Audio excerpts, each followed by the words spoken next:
السلام علیکم ورحمۃ اللہ وبرکاتہ۔ الحمد للہ وحدہ والصلاة والسلام علی من لا نبی بعدہ۔ الحمد للہ رب العالمین والصلاة والسلام علی سید الانبیاء واشرف المرسلین وعلی آلہ واصحابہ ومن تبعهم بإحسان إلى يوم الدین۔ قال تعالى بعد أعوذ بالله من الشيطان الرجيم بسم الله الرحمن الرحيم يا نساء النبي لستن كأحد من النساء وقال النبي صلى الله عليه وسلم فيما معناه ما تزوجت شيئا من أزواجي وما زوجت شيئا من بناتي إلا بأمر من الوحي او کما قال صلی اللہ علیہ وآلہ وسلم۔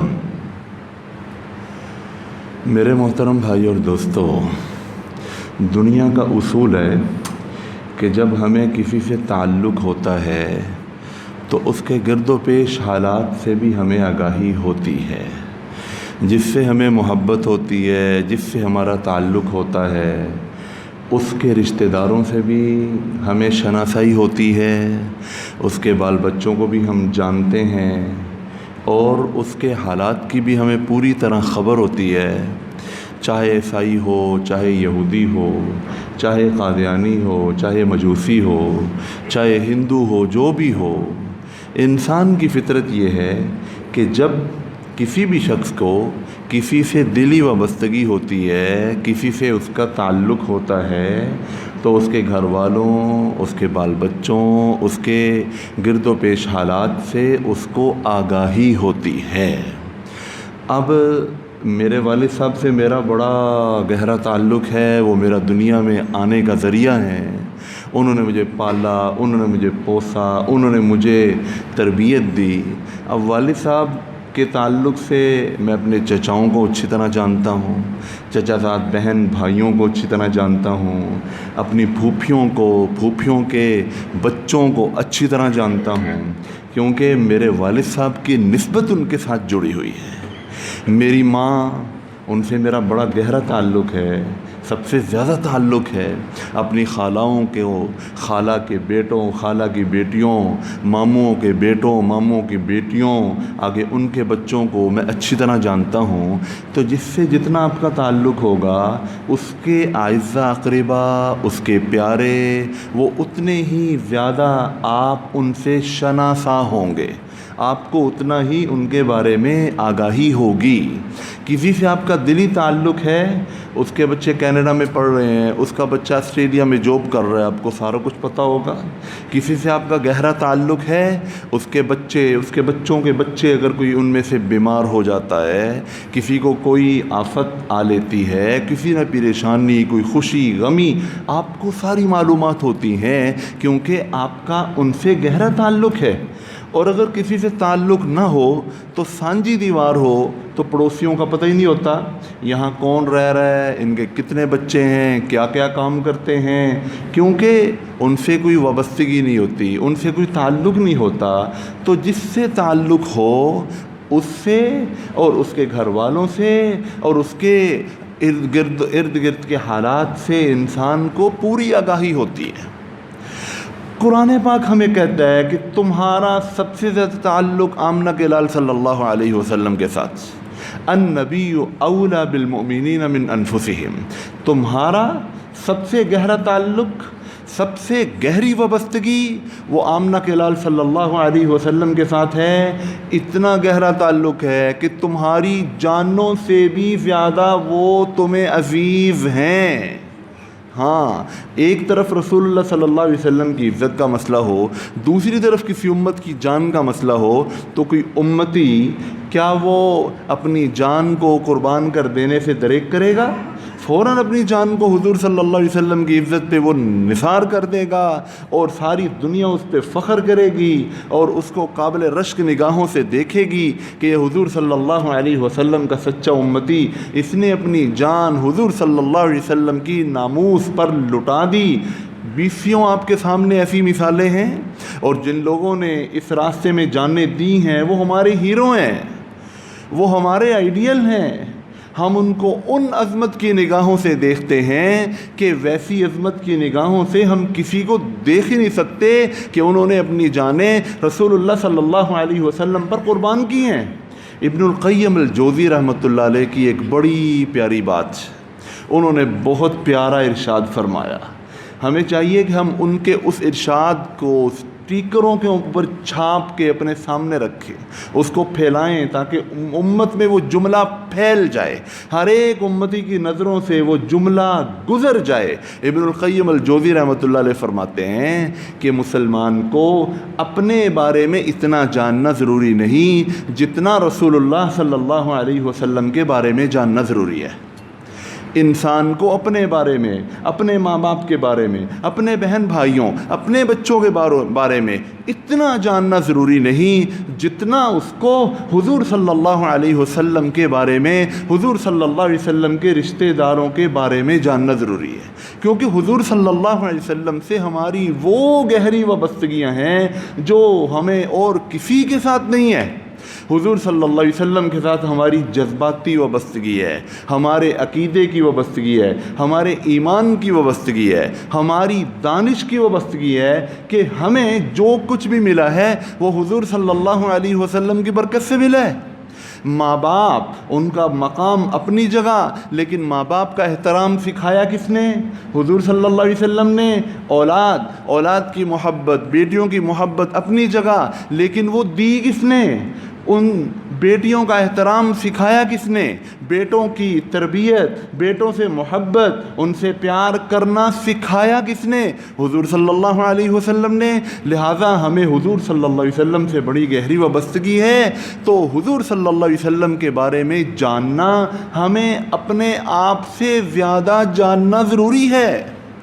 میں اگر اپنے بارے میں زیادہ نہیں جانتا، اگر میں اپنے خاندان کے بارے میں زیادہ نہیں جانتا، تو اس کا میرے ایمان پہ کوئی اثر نہیں پڑتا، اس کا میری زندگی پہ کوئی ایسا خاص اثر نہیں پڑتا۔ لیکن اگر میں حضور صلی اللہ علیہ وسلم کو صحیح طریقے سے نہیں جانتا، حضور صلی اللہ علیہ وسلم کے حالات کو اگر میں صحیح طرح سے نہیں جانتا، تو اس سے میرا ایمان خطرے میں پڑ جاتا ہے۔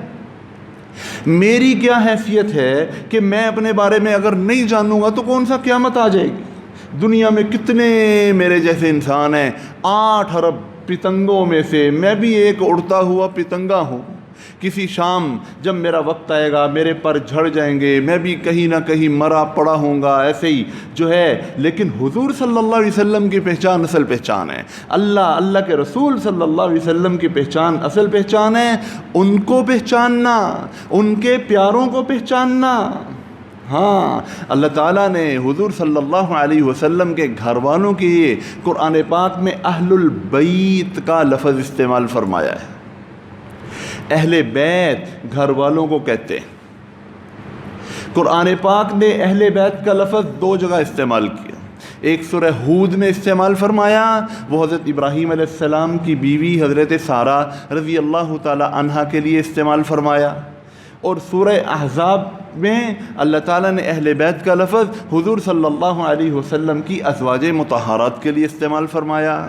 آپ غلط پروپیگنڈے کا اثر دیکھیے، آپ جو اہل باطل کی طرف سے پروپیگنڈا کیا گیا، اہل بیت کہہ کے لوگوں کے دلوں کے اندر یہ بات ڈال دی گئی کہ اہل بیت میں حضرت فاطمہ رضی اللہ عنہا آتی ہیں، حضرت علی آتے ہیں، حضرت حسن اور حسین رضی اللہ عنہما آتے ہیں۔ گویا حضور صلی اللہ علیہ وسلم کی ازواج مطہرات کو، جن کو قرآن میں اہل بیت کہا گیا، اہل بیت کے لفظ سے یہ تصور دل میں نہیں آتا، ذہن میں نہیں آتا، اتنا اس بات کو مشہور کیا گیا۔ حالانکہ حضور صلی اللہ علیہ وسلم نے حضرت فاطمہ، حضرت حسن حسین اور حضرت علی رضی اللہ تعالیٰ عنہم کو اہل بیت حدیث میں کہا ہے، اور اللہ تعالیٰ نے حضور صلی اللہ علیہ وسلم کی ازواج مطہرات کو اہل بیت قرآن میں کہا ہے، تو قرآن کی آیت اس میں زیادہ جان ہے، وہ زیادہ پکی ٹکی ہے۔ اگر کوئی آدمی حدیث کا انکار کر دے کافر نہیں ہوتا، قرآن کی آیت کا انکار کر دے تو وہ کافر ہو جاتا ہے۔ تو لہٰذا حضور صلی اللہ علیہ وسلم کی اہل بیت، حضور صلی اللہ علیہ وسلم کی ازواج مطہرات، ان کے بارے میں ہمیں جاننا بہت ضروری ہے۔ کہ وہ ہماری مائیں ہیں۔ اللہ رب العزت نے ان کو ہماری مائیں قرار دیا ہے۔ اللہ رب العزت نے فرمایا النبی اولا بالمؤمنین من انفسہم، نبی جو ہیں ان کی محبت ایمان والوں کے ہاں اپنی جانوں سے بھی زیادہ عزیز ہے۔ وازواجہ امہاتہم، اور نبی صلی اللہ علیہ وسلم کی جو بیویاں ہیں وہ ایمان والوں کی مائیں ہیں۔ حضرت خدیجہ ہماری اماں جان ہیں، حضرت عائشہ رضی اللہ عنہ، حضرت حفصہ رضی اللہ عنہ، حضرت سودا بنت زمعہ رضی اللہ عنہ، حضرت ماریہ قبطیہ رضی اللہ عنہ، یہ جتنی بھی ہماری مائیں ہیں اللہ نے ان کو ہماری مائیں قرار دیا ہے۔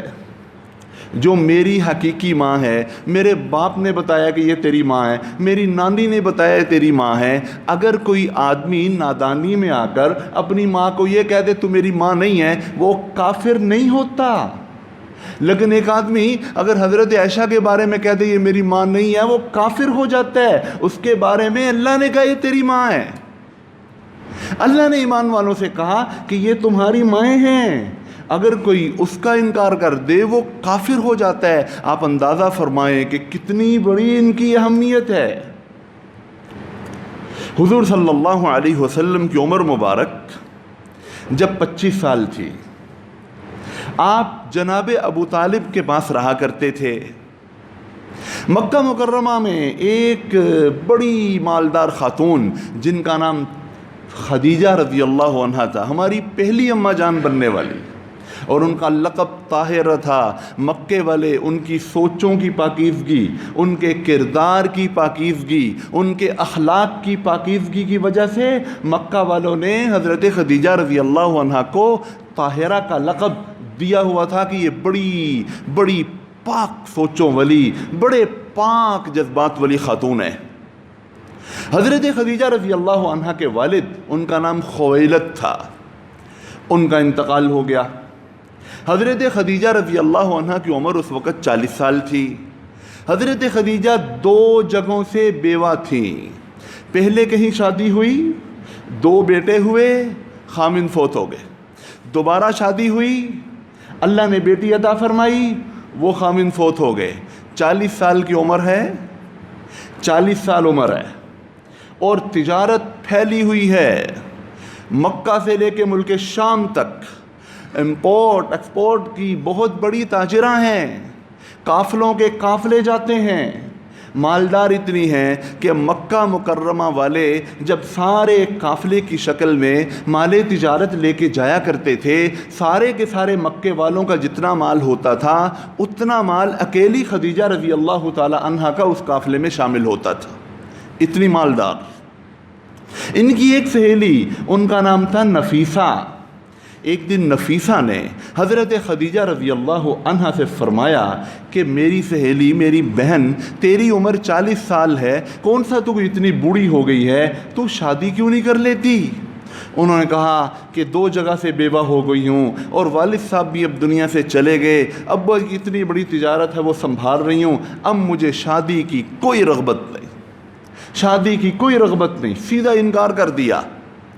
پھر خدیجہ نے حضرت نفیسہ رضی اللہ تعالیٰ نفیسہ سے کہا کہ میں مکہ مکرمہ میں کوئی ایسے بندے دیکھ رہی ہوں کہ جو میرا سامان تجارت لے کے جائیں اور جا کے تجارت کر کے آئیں، تاکہ میں تو جا نہیں سکتی، کوئی ایماندار سا آدمی ہو، میری تجارت۔ تو خیر یہ بات جناب ابو طالب کو پہنچی، انہوں نے حضور صلی اللہ علیہ وسلم سے کہا کہ آپ اپنے آپ کو پیش کر دیں۔ حضور صلی اللہ علیہ وسلم نے اپنے آپ کو تجارت کے لیے پیش کر دیا، کیونکہ ان کو پتہ تھا کہ جو میرے چچا ہیں وہ کثیر العیال ہیں، قلیل المال ہیں، تو حضور صلی اللہ علیہ وسلم نے اپنے چچا ابو طالب کی آسانی کے لیے اپنے آپ کو جناب خدیجہ رضی اللہ تعالی عنہا کا مال تجارت کے واسطے لے جانے کے لیے پیش کر دیا۔ حضرت خدیجہ نے حضور صلی اللہ علیہ وسلم کے بڑے چرچے سن رکھے تھے کہ بڑے صادق ہیں، بڑے امین ہیں، اور پورے مکے کے ایک ایک گھر میں ایک ایک بچے کی زبان پر صادق اور امین کے الفاظ تھے۔ تو خدیجہ نے اپنے پرانے غلام میسرہ کو ساتھ کیا کہ دیکھنا، ان پہ نظر رکھنا، ان کے بارے میں جو اتنے چرچے ہیں ہمیں پتہ تو لگے کہ کس بات کے اتنے چرچے ہیں۔ تو تو خیر حضور صلی اللہ علیہ وسلم سامان تجارت لے کے تشریف لے گئے اور میسرہ نے حضور صلی اللہ علیہ وسلم کی کرامات دیکھی، معجزے دیکھے کہ آپ چلتے ہیں تو بادل سایہ کرتے ہیں، اور آپ کی سچائی دیکھی، اور تجارت میں اتنی برکت ہوئی کہ پہلے کبھی کوئی قافلہ اتنا نفع لے کے واپس نہیں لوٹا جتنا نفع لے کے حضور صلی اللہ علیہ وسلم واپس لوٹے۔ اب حضور صلی اللہ علیہ وسلم جب مکہ میں واپسی تشریف لا رہے ہیں، مکہ مکرمہ میں داخل ہو رہے ہیں، اتفاق ایسا ہوا کہ حضرت خدیجہ اور ان کی سہیلی نفیسہ دونوں مکان کی چھت پہ کھڑی ہوئی تھیں، تو دیکھا قافلہ واپس آ رہا ہے، میسرہ اور حضور صلی اللہ علیہ وسلم واپس آ رہے ہیں، دن کا وقت ہے۔ نفیسہ نے اور خدیجہ رضی اللہ عنہ نے دونوں نے دیکھا کہ دن کا وقت ہے اور ایک بادل حضور صلی اللہ علیہ وسلم پر سایہ کرتا ہوا آ رہا ہے۔ نفیسہ نے کہا دیکھو دیکھو محمد بن عبداللہ، اس وقت محمد بن عبداللہ، محمد رسول اللہ تو بعد میں بنے، محمد بن عبداللہ کو دیکھو کہ کس طرح بادل ان کے سر پہ سایہ کرتا ہوا آ رہا ہے۔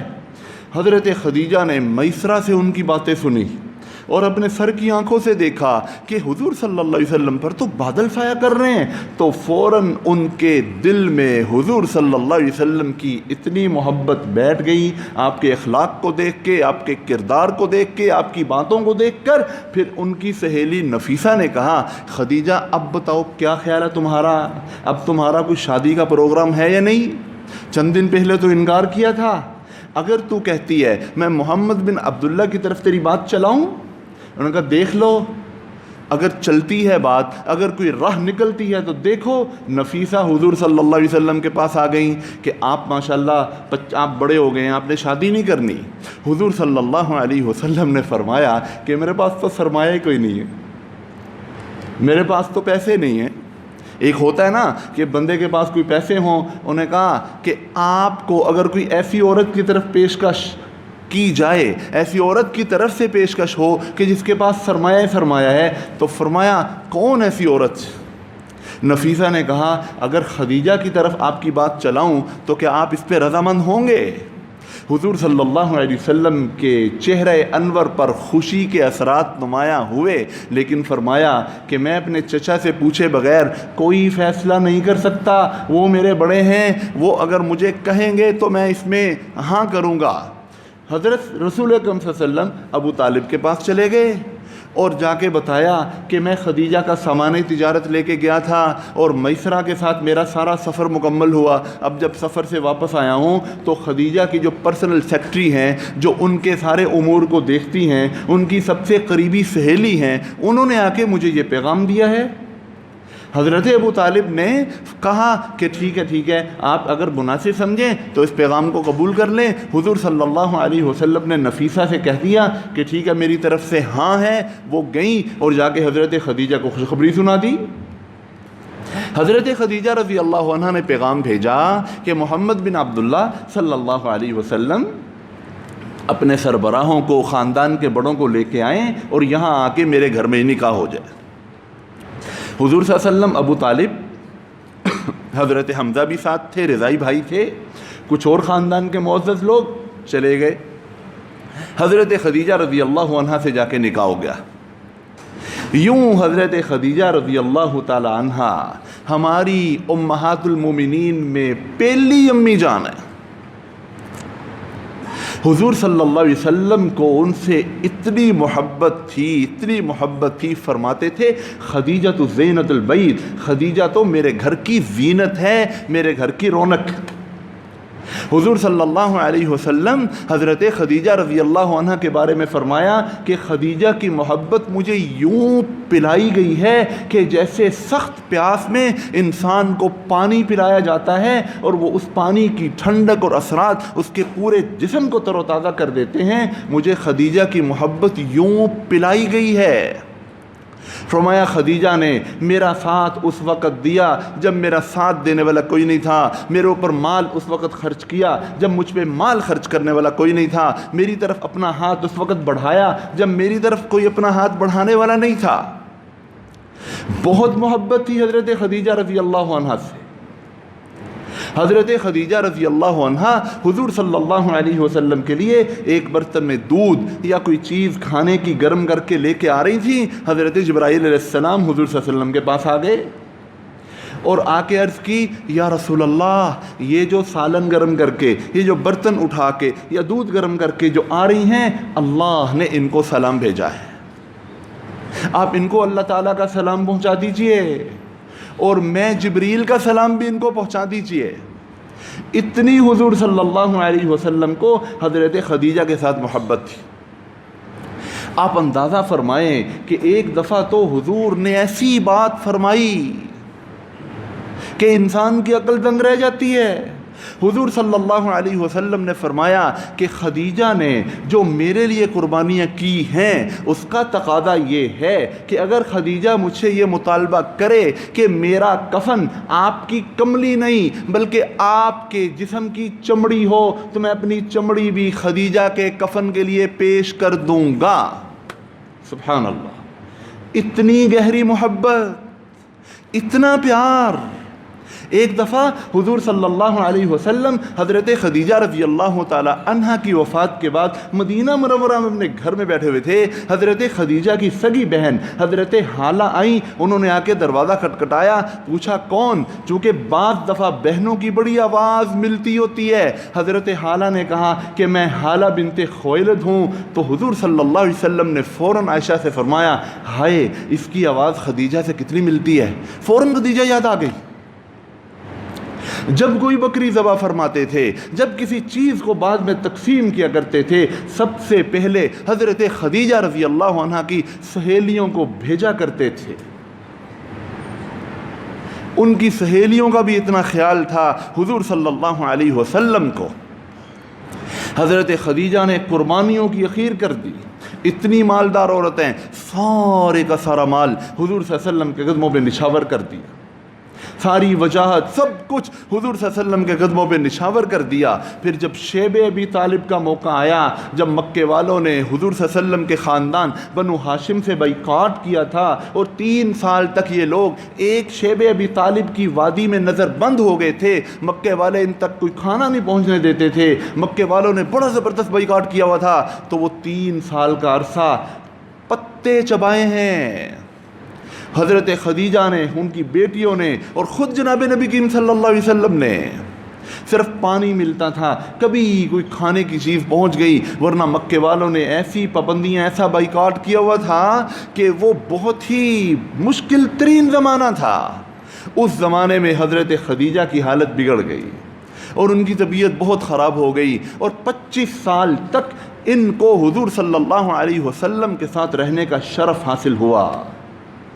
آپ کی عمر 25 سال تھی, ان کی 40 تھی جب نکاح میں آئی ہیں. اب حضور 50 سال کے ہوئے ہیں اور حضرت خدیجہ کی عمر 65 سال ہوئی ہے. اس وقت حضرت خدیجہ کا انتقال ہوا ہے, اور حضرت خدیجہ رضی اللہ عنہ کی زندگی میں آقا صلی اللہ علیہ وسلم نے کوئی اور نکاح نہیں کیا, اور اتنا پیار تھا. اور آپ صلی اللہ علیہ وسلم کو اللہ نے اولاد بھی حضرت خدیجہ سے عطا فرمائی ہے. سب سے پہلے ایک بیٹا عطا فرمایا جو بچپن میں فوت ہوا, ان کا نام تھا قاسم. ان کا نام تھا قاسم. اسی کی نسبت سے حضور صلی اللہ علیہ وسلم کی کنیت ابو القاسم ہے. ان کے بعد اللہ نے زینب عطا فرما دی, پھر اللہ نے رقیہ عطا فرما دی, پھر ام کلثوم عطا فرما دی, پھر حضرت فاطمہ رضی اللہ عنہ عطا فرما دی. حضرت فاطمہ کے بعد حضور صلی اللہ علیہ وسلم کو اللہ رب العزت نے ایک بیٹا عطا فرمایا, اس کا نام عبداللہ تھا, لقب طیب اور طاہر تھا. یہ 2 بیٹے اور 4 بیٹیاں حضور صلی اللہ علیہ وسلم کو اللہ نے حضرت خدیجہ سے عطا فرمائی.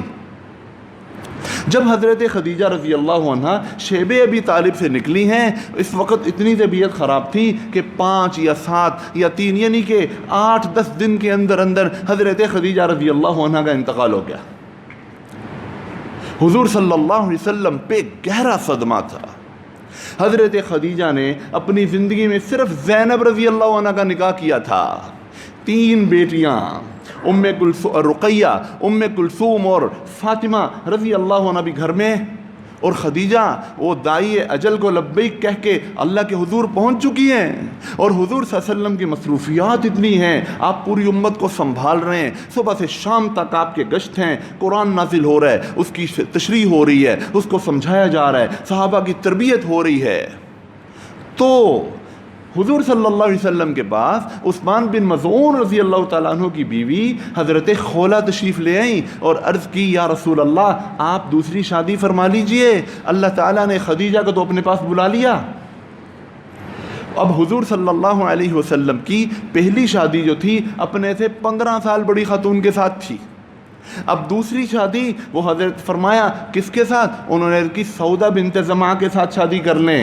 یہ حضور صلی اللہ علیہ وسلم کی صحابیاں ہیں، حبشہ ہجرت کی تھی انہوں نے اپنے خامن سمیت، ان کے خامن ان کا نام زمعہ تھا، ان کا انتقال ان کا نام کچھ اور تھا، ان کا انتقال حبشہ کے اندر ہو گیا۔ ان کے انتقال کے بعد وہ بیوہ تھی، حضرت عثمان بن مظعون کی اہلیہ خولہ نے فرمایا کہ آپ ان کے ساتھ نکاح کر لیں۔ حضور صلی اللہ علیہ وسلم نے فرمایا کہ ٹھیک ہے، لیکن جب ان کی طرف نکاح کا پیغام بھیجا انہوں نے کہا جی میرے والد صاحب کہیں گے، لیکن ان کے والد صاحب کافر تھے۔ اب انہوں نے سودا نے خود جا کے بات کی اپنے والد صاحب سے، ان کو منایا، وہ مسلمان ہو گئے۔ ان کے مسلمان ہونے کے بعد سودا بنت زمعہ حضور صلی اللہ علیہ وسلم کے نکاح میں آ گئی۔ 5 سال تک یہ اکیلی حضور صلی اللہ علیہ وسلم کے نکاح میں رہی ہیں۔ حضور صلی اللہ علیہ وسلم کی عمر 55 سال تھی، 50 سے لے کے 55 سال کا عرصہ وہ سودا بنت زمعہ رضی اللہ تعالیٰ عنہ کے ساتھ گزرا۔ ازواج مطہرات میں سے یہ جو ہماری امی جان ہیں سودا بنت زمعہ، ان کے نام کو امت نے سب سے کم اپنے بچوں کے نام رکھے ہیں۔ آپ کو عائشہ، خدیجہ، حفصہ، ام سلمہ یہ سب بہت ملیں گے، زینب، لیکن یہ نام سب سے کم، میں نے نہیں کبھی کسی بچی کا نام سودا دیکھا۔ سودا کا مطلب ہے نخلستان، گلستان۔ تو خیر اس نام کو بہت کم لیا گیا۔ 5 سال حضور صلی اللہ علیہ وسلم نے ان کے ساتھ گزارے، ان کی نظر بھی کمزور تھی، 5 سال گزارے۔ اس کے بعد ہجرت کے دوسرے سال اللہ رب العزت نے حضرت عائشہ رضی اللہ تعالی عنہا کو حضور صلی اللہ علیہ وسلم کے لیے پیش کر دیا۔ حضور صلی اللہ علیہ وسلم نے حضرت عائشہ سے فرمایا 3 دن تک جبرائیل علیہ السلام میرے سامنے تمہاری ایک ریشمی کپڑے پہ بنی ہوئی تصویر لے کے آتے تھے کہ یہ آپ کے نکاح میں آنے والی ہے، یہ آپ کے نکاح میں آنے والی ہے۔ 3 دن تک مدینہ منورہ میں آ کے جو ہماری تیسری امی جان ہے وہ حضرت عائشہ رضی اللہ عنہ ہے، ازواج مطہرات میں سب سے بڑا مقام پانے والی ایسی عظیم الشان خاتون ہیں کہ دین کا 1/3 حصہ اکیلی عائشہ رضی اللہ تعالیٰ عنہ سے امت کو پہنچا ہے۔ 1/3 حصہ اکیلی عائشہ رضی اللہ تعالیٰ عنہ سے امت کو پہنچا ہے۔ اتنی بڑی استعداد والی، بالکل جوان تھیں، اللہ نے ایسا بلا کا حافظہ عطا فرمایا تھا کہ حضور صلی اللہ علیہ وسلم کی جو گھریلو زندگی ہے وہ ساری کی ساری حضرت عائشہ سے امت تک پہنچی ہے۔ امت کی سب سے بڑی فقیہہ حضرت عائشہ رضی اللہ تعالی عنہا، ہزاروں اشعار یاد تھے، 30,000 اشعار حضرت عائشہ رضی اللہ عنہ کو یاد تھے، اتنی ذہین تھیں، اتنی فطین تھیں، فتوے دیا کرتی تھیں۔ تو حضور صلی اللہ علیہ وسلم نے حضرت عائشہ رضی اللہ تعالیٰ عنہ کے ساتھ 3 نمبر پہ نکاح فرمایا، اور ازواج مطہرات 11 ہیں، ان میں سے اکیلی عائشہ ہیں جو کنواری تھیں، باقی سب ازواج مطہرات بیوہ تھیں جن کو حضور صلی اللہ علیہ وسلم نے اپنی زوجیت میں قبول فرمایا۔ حضرت عائشہ رضی اللہ تعالیٰ عنہ ان سے آپ کو کمال درجے کی محبت تھی۔ حضرت عائشہ رضی اللہ تعالیٰ پوچھا گیا یا رسول اللہ آپ کو سب سے زیادہ پیار کس کے ساتھ ہے، سب سے زیادہ محبت کس کے ساتھ ہے؟ فرمایا عائشہ کے ساتھ۔ اچھا مردوں میں کس کے ساتھ سب سے زیادہ پیار ہے؟ فرمایا عائشہ کے ابا سے سب سے زیادہ پیار ہے۔ یعنی پہلے عائشہ کا نام لیا اور پھر اس کے بعد جب ان کے والد کا نام لیا تو صدیق اکبر نہیں کہا، ابو بکر نہیں فرمایا، بلکہ عائشہ کا نام لے کر پھر ان کی طرف اشارہ کیا کہ عائشہ کے باپ سے مجھے سب سے زیادہ پیار ہے۔